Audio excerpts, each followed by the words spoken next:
Muhammad alayhisalomga salovat aytishning samaralari. Salovatni ko'paytgan odamga savoblari 10 barobar ko'paytiriladi. Darajasi 10 barobar ko'tariladi.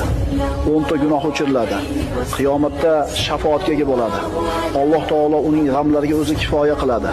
Maloikalar unga salovat aytadi. Allohning amrini bajo keltirgan bo'ladi. Duolarning ijobati bo'lishiga sabab bo'ladi. Mo'min kishi salovatni ko'paytar ekan baxilligidan omon bo'ladi. Baraka kelishiga sabab bo'ladi.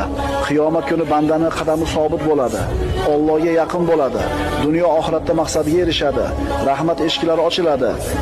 Payg'ambarga salovat ko'paytgan kishiga payg'ambarimizga bo'lgan muhabbati isbot topiladi. Faqirligini yo'q bo'lishiga sabab bo'ladi. Musulmonning qalbi tirilishiga sabab bo'ladi. Rasulullohga manzilat jihatdan yaqinlashadi va yana bundan boshqa 100 dan ortiq fazilatlarga, xayriyatlarga ega bo'ladi.